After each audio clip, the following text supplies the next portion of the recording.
चरण कमल सिर नाय, जासु ज्ञान दिन करन करे, भ्रमतम देत नसाय। बंदो श्री गुरु पद कमल, हरण विघ्न त्रयताप, जन्म मरण कलमल हरण, करना सिर पाप। ये सत्संग का 21वां दिन का पहला सत्र है। इस आयोजन में उपस्थित वंदनीय संत समाज, धर्म साधन में लगी हुई साध्वी बहनें, परमार्थ प्रेमी सज्जनों, भक्ति और शक्ति की सुरत श्रद्धामयी माता एवं बहन, जाते थे पर जब वह निर्णय से नहीं सिद्ध हुआ तो उन्होंने क्या कहा कि राम के कहे जगत जगत पावे, फाड़ कहे पंडित बात विदेश सुनता। इसलिए कबीर साहब सभी जगह जाते थे, सभी की बातों को सुनते थे, पर निर्णय उनका अपना था। इसलिए वो सब जगह जाते थे, घूमते थे, फिरते थे, पर यथार्थवादी थे। उन्हीं के थोड़ा सा वाक्य को लेकर के मैं आपको सामने बात रखता हूँ।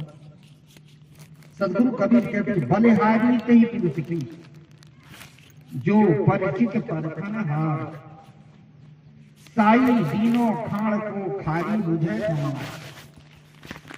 साहब कहते कि मैं उसको धन्यवाद देता हूँ, अच्छा उस व्यक्ति से मैं निछावर हूँ, उससे तो निछावर हूँ जो परिचित वस्तु को परखे।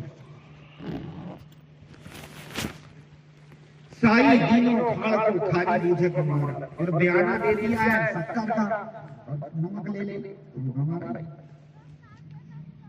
सदगुरु साहब कबीर साहब उसी को कहते हैं, उसी को धन्यवाद देते हैं। बलिहारी कई पुरुष की, जो परिचित परखन हार, जो परिचित को परखे अपरिचित क्या जाती है।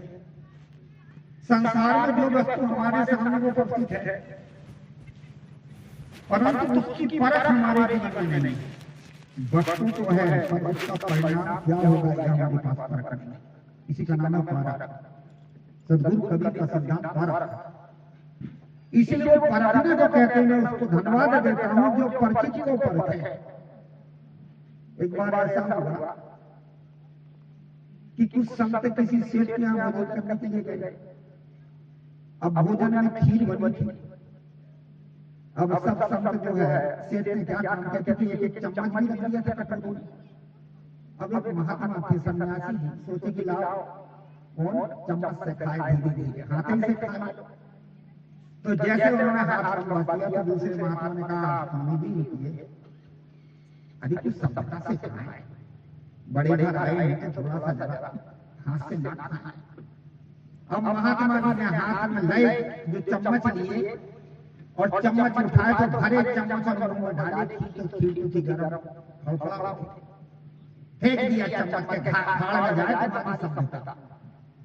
महात्मा ने कहा जरा खीर परख तो देते, जो है ठंडी है कि गरम है। वस्तु तो हमारे पास है, पर हमारे पास परख नहीं। हमारा जो जीवन दुख क्यों है, दुख में क्यों हम इंद्रियों के आधार से जिंदगी जीते हैं, विवेक के आधार से। सदगुरु कबीर विवेक थे, उन्होंने विवेक करने के लिए कहा हर चीज पर वस्तु तो देख रहे हो तो उसमें विवेक करो, परखो। यदि हमारे पास परख नहीं है तो हम उल्टा सीधा कर सकते हैं।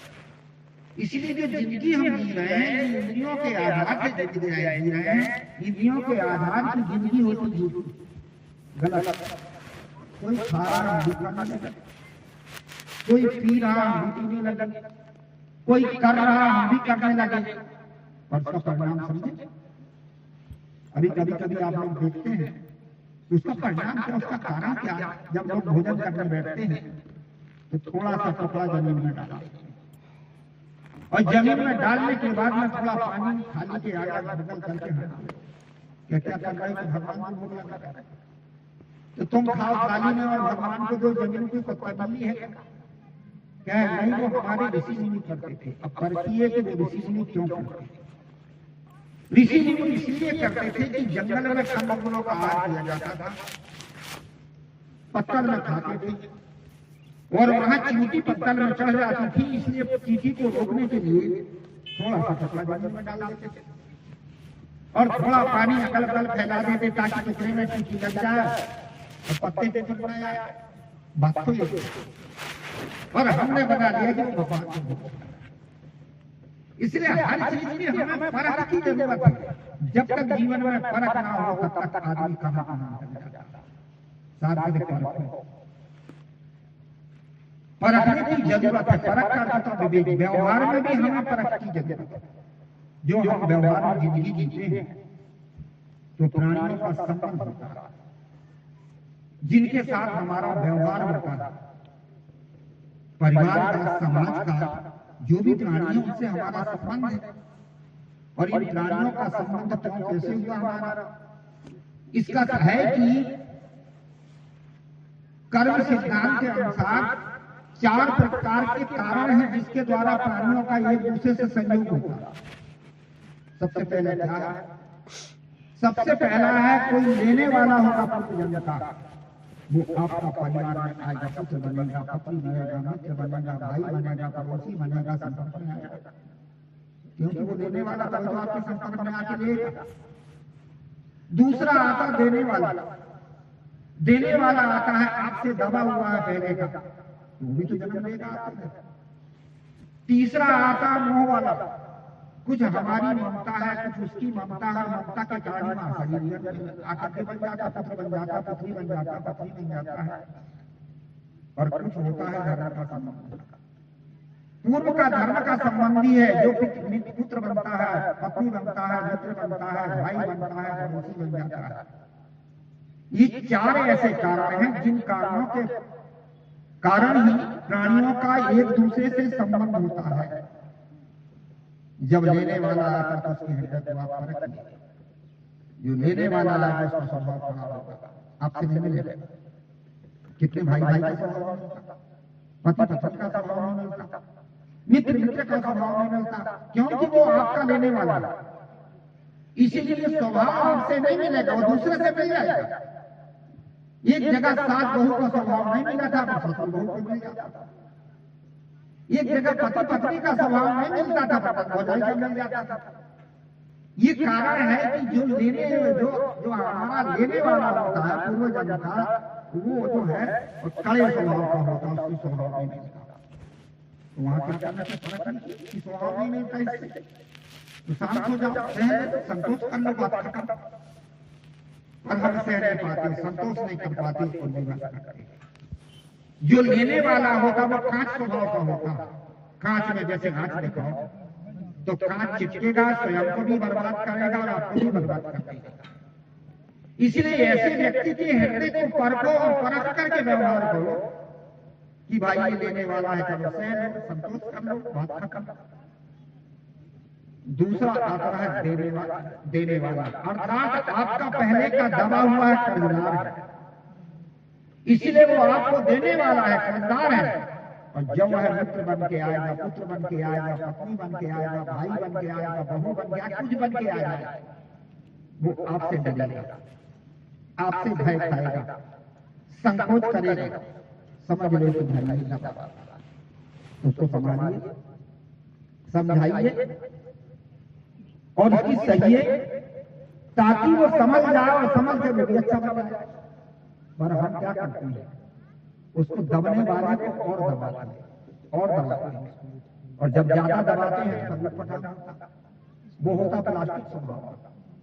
प्लास्टिक को आंच दिखाओ तो जल के झुरझुरा के नष्ट हो जाएगा।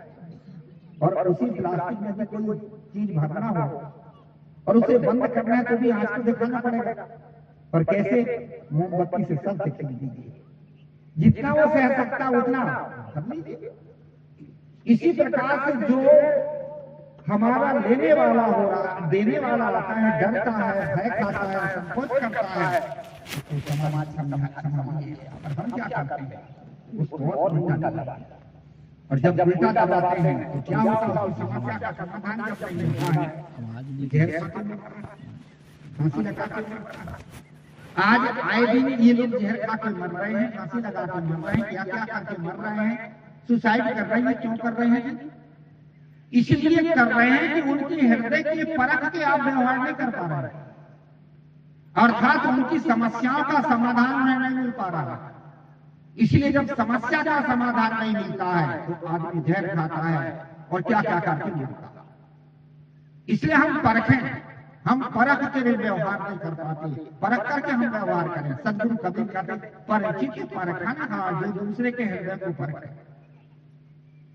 तीसरा आता है ममता वाला, जो मोह का संस्कार का, आपके मोह का संस्कार का आपके पास आ गया, वो आपको नहीं चाहता, पर आप ममता के पीछे पड़े रहते हैं, मेरा है, मेरा है, मेरा है। और अंत में वो आपको परेशान करता है। घरों में क्या करें, लड़का नहीं मानता, पत्नी नहीं मानती, ठीक है नहीं मानती, समझाइए। अब वो नहीं भी मानते हैं तो भी आदमी उनके पीछे पड़ा रहता है। क्यों पड़ा रहता? ममता का कारण, मोह के कारण। और मोह के कारण पढ़ के अंत में बनता है, परेशान होता है, हैरान होता है। एक बूढ़ा था, दरवाजे पर बैठा, संत जी जा रहे थे। संत ने कहा, बाबा क्यों रो रहे हो? क्या महात्मा का देखो, मैंने मकान बनाया, दुकान बनाया, संतान बनाया, और मेरे नाती ने मेरे को धक्का मार के घर से बाहर कर दिया, इसलिए मैं परेशान। महात्मा ने कहा, चलो संसार सब स्वागत का, चलो हमारे साथ भगवान का भजन करो। बूढ़ा बदल गया। उसने कहा कि तुम नाचवाने वाला आ गया। अरे नाती हमारा 4 भी 10 हमारा अपना ही तो है। ये है ममता का संस्कार। मोह के कारण ही आप वहां फंसते हो। इसके लिए हमें समझना पड़ेगा, परखना पड़ेगा कुछ अलग। और आखिरी में होगा धर्म के संस्कार। जो धर्म के संस्कार का आता, मित्र बन के, पत्नी बन के, पुत्र बन के, भाई बन के, पड़ोसी बन के, वो धर्म का संस्कार का है। आपको शिक्षा देगा, समझाएगा, संभालेगा और सहेगा। ये है धर्म के संस्कार। जो धर्म के संस्कार के होते हैं वो एक दूसरे को धर्म में लगाकर संभालते, वो होता मोमबत्ती के समान। जैसे मोमबत्ती हो और मोमबत्ती को आप जलाएंगे तो वो प्रकाश भी देती है और पिघलती भी। धर्म के संबंध वाला होता है, आपको समझाएगा, प्रकाश देगा और पिघलेगा, अर्थात झुकेगा, संभालेगा।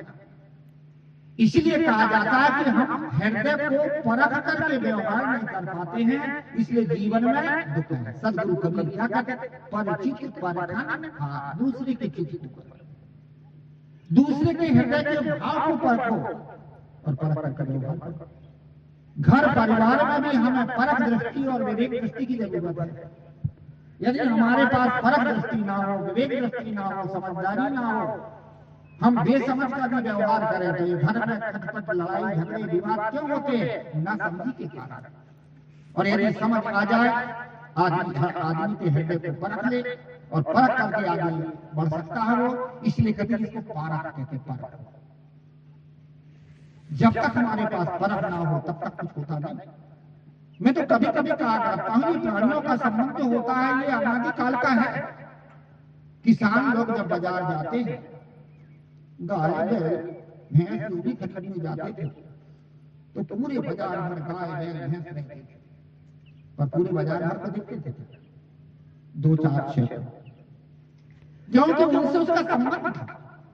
किसी की पूंछ पकड़ के देखते, किसी के दांत देख के देखते, किसी के और कुछ ठोकर मार के देखते। पूरी बाजार के वालों को क्यों नहीं देखे? 2-4 को क्यों देखा? क्योंकि वो उसका संस्कार दबा हुआ था। इसलिए ज्यादा कम दबा था, थोड़ा दांत देख के छोड़ दिए, कम दबा था थोड़ा पीठ ठोक के छोड़ दिए, और ज्यादा दबा है तो खरीद के भी ले आए, और ज्यादा ही दबा है तो बेच भी लेते हैं, उसकी कमाई भी खाते हैं। इसलिए प्राणियों का एक दूसरे से संबंध है। अनादि काल से जगत में जितने भी प्राणी हैं और सब प्राणियों का एक दूसरे का संबंध है। ऐसा नहीं हुआ कि किसी का हमारा संबंध नहीं, सबसे हमारा एक दूसरे से संबंध हो चुका है। इसलिए वर्तमान में हमारे पास पारक दृष्टि हो, परख करके व्यवहार करें। और ये पारक दृष्टि सदा एक दृष्टि नहीं रहती। क्यों नहीं रहती?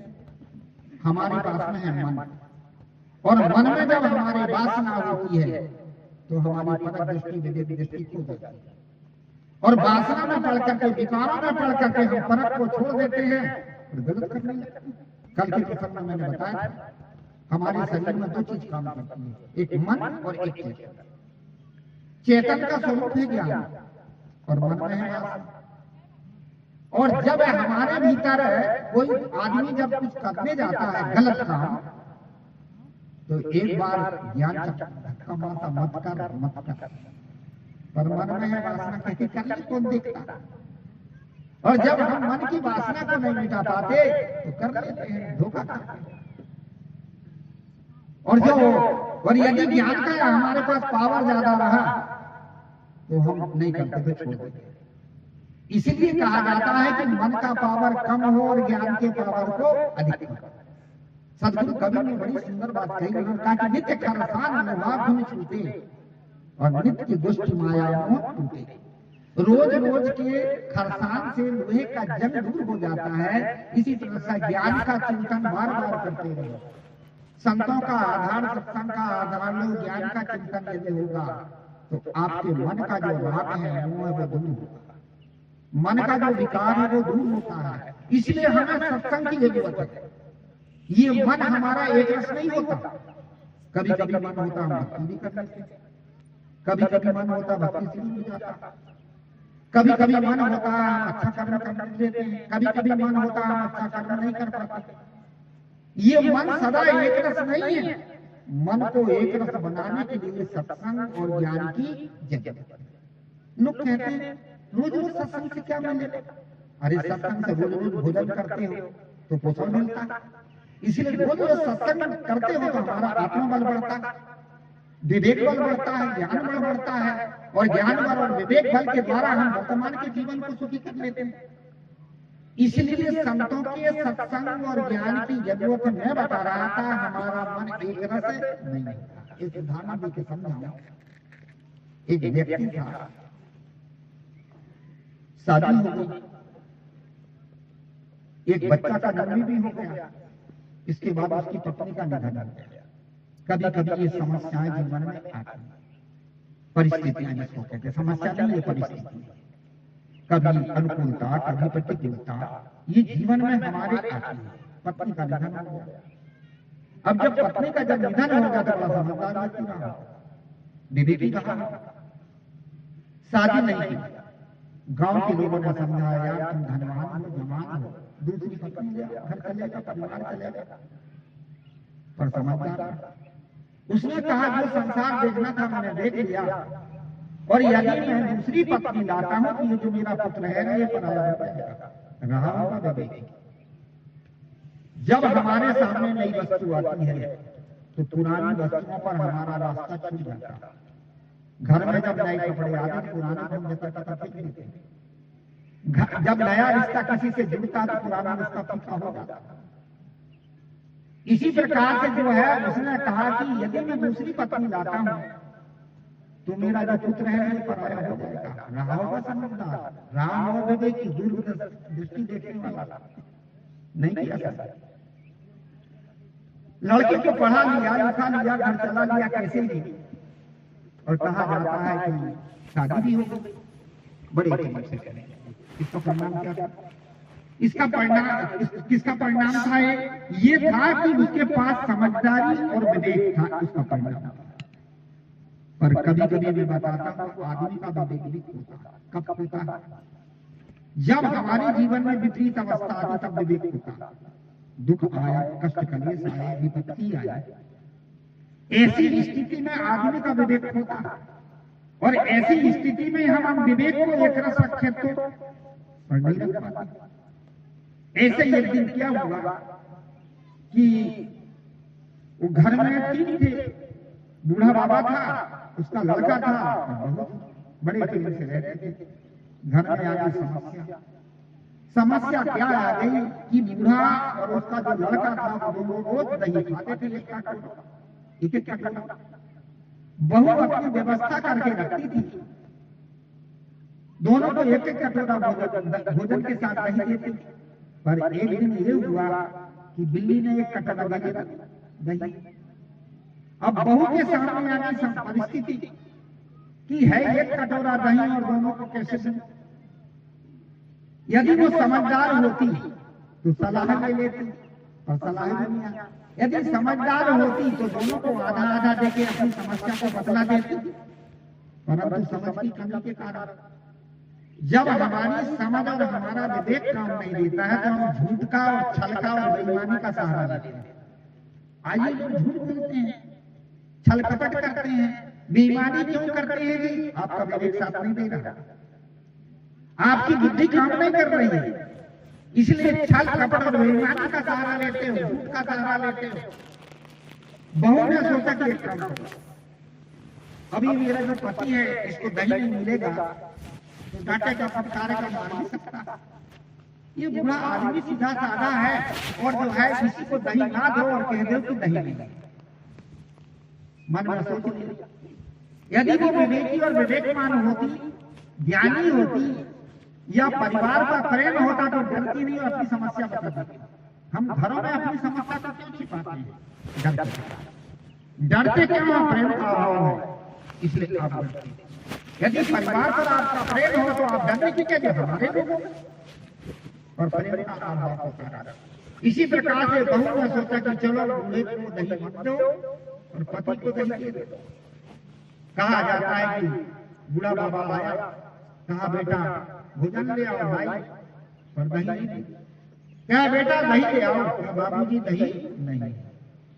बूढ़ा था, समझदार था, खा लिया बिना दही के। पीछे से उसका जब पति आया तो उसको बगल में दही दिया गया। किसी काम से बूढ़े को घर के अंदर जाना पड़ा, और जब घर के अंदर गया तो देखा उसका लड़का दही खा रहा, और दरवाजा छोटा था तो खोपड़ी में दरवाजा में लग गया। कहा जाता है कि जब विपरीत अवस्था आती तो आदमी का मन बदलता है। ऐसे ही जैसे उसने देखा दिमाग फिसल गया, और उसका जो विवेक था वो विवेक खो गया। उसने सोचने लगा कि देखो मैंने इन बहू बेटों को भी अपनी जवानी गला दी, पर आज ये बहू मुझे भोजन दही नहीं दिया, अपने आदमी को देखी। ये भावना, और जैसे ही भावना आ गई विवेक को, 2-4 दिन के बाद हमसे कहा भाई, लड़के से कहा भाई मैं जा रहा हूँ कहीं, चला गया। 4-6 दिन के बाद जब घर आया तो शादी करके ले आया। घर में जब लाया तो देखा उसके लड़के में कोई महिला साथ में आई, साथ रह रही। सोचा कि कोई रिश्तेदार होगी, पूछ लिया बाबूजी आपके साथ जो महिला आई है हमारी कौन है? क्या तुझे पता नहीं? ये दही का कटोरा है, दही का कटोरा। पूछा कि ये दही का कटोरा क्या? पत्नी से पूछा, देवी पिताजी के साथ में एक महिला आई है, और महिला आई है उससे पूछा कि पिताजी से कि ये कौन है? कहती है दही का कटोरा है, तू बताओ दही का कटोरा क्या? उसने कहा काम गड़बड़ हो, सारी समस्या बता। कहानी का तात्पर्य है कभी कभी हमारा विवेक होता है, परिवार समाज में भी रहकर हमारा विवेक होता है। हमारे पास परख दृष्टि नहीं है, विवेक दृष्टि नहीं है, इसलिए हम भटकते। सद्गुरु कबीर कहते हैं कि बलिहारी ते तुलसी की जो परिचित परखन, जो परख करके व्यवहार करता। इसी प्रकार से और बलिहारी ते तुलसी की जो परिचित परखन, आ रहा परिचित को परखे। अब परिचित क्या चीज? संसार में 2 चीज है, एक जड़ है और एक चेतन। जड़ है हमारा शरीर, संसार, प्राणी पदार्थ की जड़, पर इसके कार्य अपरिचित है। जिस समय हम छोटे बच्चे थे सुंदर रूप था, वो जवानी में नहीं रहेगा। आदमी परख नहीं पाता, पहचान नहीं पाता, अपरिचित है। पदार्थ तो परिचित है, परंतु वो रूप तो बदल गया, इसीलिए वो अपरिचित है, उसका हम परिचय नहीं कर सकते। वो अपरिचित है। जहां पहले मैदान था वहां मकान बन गया, जहां मकान था वहां खेती हो रही, जहां जंगल था वहां शहर बस गया। इसलिए जड़ पदार्थ के कार्य अपरिचित है, और परिचित कौन है? चेतन। जिस खाने में ये जीव जाएगा, किसी खाने में चल जाए, पशु में जाए, पक्षी में जाए, चींटी में चला जाए, पर परिचित है कि ये जीवधारी है। ये छोटा सा बच्चा है, वो भी जान लेता कि चींटी है या मर गई। कैसे परिचित है? इसलिए कि चेतन के साथ में क्या चीज है? इच्छा, क्रिया, अवस्था और ज्ञान और अमरता है। ये चेतन के लक्षण है। सुख और दुख का ज्ञान है, सुख दुख के ज्ञान से हम परख लेते हैं कि ये चेतन है। सदगुरु कबीर साहब कहते हैं कि बलिहारी ते तुलसी की जो परिचित परखन भाव, जो आत्म तत्व को, चेतन तत्व को परखे, आत्म तत्व को परखे, उसी को धर्म। एक बार ज्ञानियों की कुछ परीक्षा, ज्ञानियों की परीक्षा में कुछ चीज रखी गई थी। वो क्या क्या चीज रखी गई थी? सबसे पहले एक है रहल में वेद रख दिया गया। दूसरे तरफ में बगल में क्या रख दिया गया था? गंगा जी का जल। और तीसरे में क्या रखा गया था? शिव की मूर्ति। और चौथा एक कुत्ता भी बांध दिया गया। जितने भी लोग वहां आए थे उनसे कहा गया कि भाई देखो, इसमें 4 वस्तु, इसमें सर्वश्रेष्ठ वस्तु क्या है? सबसे पहले विद्वान पंडित थे और उन्होंने क्या काम किया कि वेद को पकड़ लिया। क्या सर्वश्रेष्ठ ये वेद है। परमात्मा ने जब साकार रूप धारण किया और उसके मुख से ब्राह्मणों की उत्पत्ति हुई, उससे श्वास से वेद की उत्पत्ति हुई। इसलिए वेद धर्म के अनुसार जो चलता है वही संसार में उसका कल्याण होता है। कहा जाता है कि दूसरे व्यक्ति को बने हुए। उन्होंने क्या काम किया कि उन्होंने गंगा जी के जल को पकड़ लिया। क्या ये गंगा जी का जल है और ये गंगा जी के जल के स्नान से सारा पाप दूर हो जाता है। राजा सकर के 60 पुत्रों का जब कपिल मुनि के क्रोध से विनाश हुआ और उनके उद्धार के लिए भागीरथी ने गंगा को लाया, इसलिए सर्वश्रेष्ठ गंगा जी का जल है। तीसरा व्यक्ति था, वो उठ गया। उसने क्या काम किया? उसने शिव की मूर्ति को पकड़ लिया। ये कल्याण स्वरूप परमात्मा शिव है, कल्याण स्वरूप है। इनकी उपासना से जीव का उद्धार होगा, इसलिए सबका कल्याण इसी से होगा। चौथा एक साधारण ज्ञानी महापुरुष थे, वो खड़े हुए तो कुत्ते को पकड़ा। कहे कि देखिए, चारों वेदों को बनाने वाले 4 ऋषि थे, आदित्य, अग्नि, वायु और सूर्य, जिनके भीतर ये अंतरात्मा चेतन तत्व था, वही कुत्ते हैं इस कुत्ते में।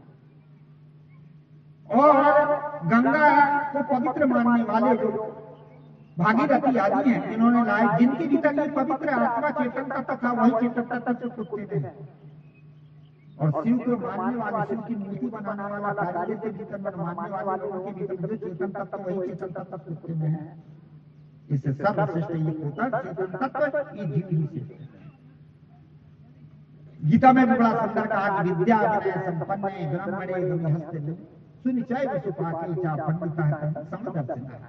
विद्या विनय ब्राह्मण, गाय, हाथी और चंडाल में जो आत्मा को एक देखता है वही से। कहानी का तात्पर्य है, जो आत्मा को आत्मा के रूप में जानता है और सब प्राणियों से सद्भाव में करता है, वही संसार में श्रेष्ठ होता है। सदगुरु कबीर कहते बलिहारी ते पुरुष की, जो परिचित परखन हार, परिचित वस्तु है आत्मा। सबके भीतर सबको परिचित है कि किसी को दुख अच्छा नहीं लगता, सबको सुख अच्छा लगता है, वो सबको दुख दे, सबको सुख दे, यही तो परिचित है। इसलिए हमें परख करके संसार में व्यवहार करना चाहिए। यही परख, जहाँ जीवात्मा होता है सुख और दुख का ज्ञान होता है। एक बार कुछ साइंटिस्ट हमारे बुरहानपुर में आ गए, मैं उस समय पढ़ा तो साइंटिस्ट जब आ गए तो उन्होंने कहा, गुरु जी आप अहिंसा को कि हिंसा को? मैंने कहा भाई हिंसक नहीं, कबीर साहब का धर्म अहिंसक। उन्होंने कहा जीव मत मारो, बाप बुरा सबका एक है प्राण, हत्या कब हो छूटी है जो कोटि विष्णु। इसलिए हम जो है अहिंसक हैं। गुरु जी संसार में अहिंसक कोई हो ही नहीं सकता। उन्होंने कहा भाई क्यों? कहे आप जो दूध पीते हो ना, इसमें भी जीवाणु है, ये पानी पीते इसमें भी जीवाणु है, जो दही खाते इसमें भी जीवाणु है। जब तक ये जीवाणु सुरक्षित रहते हैं तब तक वस्तु सुरक्षित रहती है, जिंदा रहते हैं तब तक। और जिस दिन ये जीवाणु नष्ट हो जाता है तो वस्तु नाश हो जाती है, गंदी हो जाती है, खराब हो जाती है। इसलिए इनमें जीवाणु है, आप हिंसक हो ही नहीं सकते, अहिंसक हो ही नहीं सकते। बहुत समझाए नहीं समझे। आप आइए हमारी प्रयोगशाला में। 2-4 संत हम गए तो उन्होंने सबसे पहले क्या काम किया कि नल का पानी ताजा पानी छान के लाया, और जब पानी स्थिर हो गया तो कहा कि महाराज अब देखिए, जब हमने वो यंत्र लगाया और देखा तो उसमें भी बड़े बड़े चमकीले एकदम चमक रहे, और वे भी एक तरफ ऐसे सरक रहे। फिर उसके बाद उन्होंने गाय का ताजा दूध लाया, और जब हमने देखा तो दूध में उससे मोटे और कुछ बड़े के रूप में सफेद वे भी चमक रहे थे, वे भी एक तरफ सरक रहे थे। फिर उसके बाद में उन्होंने लाया एक रात का जमाया हुआ दही, और उस दही को जब हमने देखा तो उसमें भी खुरदुरे खुरदुरे भूरे भूरे और मोटे मोटे तो भी दिख रहे थे, वे भी एक तरफ सरक रहे थे। क्या महाराज जी अब मानोगे कि नहीं, क्योंकि ये चल रहे हैं। हम कह नहीं मानेंगे, क्यों नहीं मानोगे? हम कहे भाई देखो, तत्वों में होती क्रिया, क्रिया होने के कारण ही तत्वों में कार्य कारण व्यवस्था होती, बनना बिगड़ना टूटना फिरना फिर बनना। इसलिए इसमें तात्विक शक्ति होने के कारण इसमें क्रिया होती, इसलिए बनते हैं बिगड़ते हैं, परंतु उसमें होती जड़ क्रिया। और चेतन में होती इच्छा क्रिया, चेतन के साथ होती इच्छा, और इच्छा क्रिया होती है। और इच्छा क्रिया जब होती तो उठता है, बैठता है, चलता है, फिरता है, इधर जाता है, उधर जाता है। यदि ये जीवाणु होते तो ये भी किली दिली की जरूरत करते, और एक तरफ खड़ा कर रहे हैं। इसलिए तत्वाणु है, जीवाणु नहीं है। महात्मा जी आपका भी दिमाग बड़ा गजब का, किसी का तो नाम तो पारक सिद्धांत है, पारक सिद्धांत, इसको कहते पारक। हम फर्क नहीं पाते। कितने लोग कहते थे कोई अहिंसक हो ही नहीं सकता, कोई अहिंसक हो ही नहीं सकता, क्यों नहीं हो सकता? पहले जड़ और चेतन की हमारे जड़ ज्ञान और चेतन, जिसमें ज्ञान धर्म है, जिसमें देह के समय में इच्छाएं क्रियाएं अवस्था होती वो चेतन है। जिसमें ज्ञान धर्म नहीं है, केवल जड़ धर्म है, बढ़ता है, फूटता है, फलता है, वो केवल जड़ धर्म से चलता है। स्कूल में भी पढ़ाया जाता है कि पेड़ पौधे में नहीं, और बच्चों को पढ़ाया जाता है। पर विवेक करके यदि देखा जाए तो चेतन वही है जिसमें ज्ञान सत्ता है, जड़ वही है जिसमें ज्ञान सत्ता नहीं है। सदगुरु कबीर का सिद्धांत है जड़ और चेतन का। साहब जो भले जो परिचित पर कहा साई दीनों खाली मुझे गवार समय पूरा होने जा रहा है। बात को आगे ना बढ़ाओ, आपने बड़े ध्यान से मेरी बात सुनी। बोलिए श्री सदगुरुदेव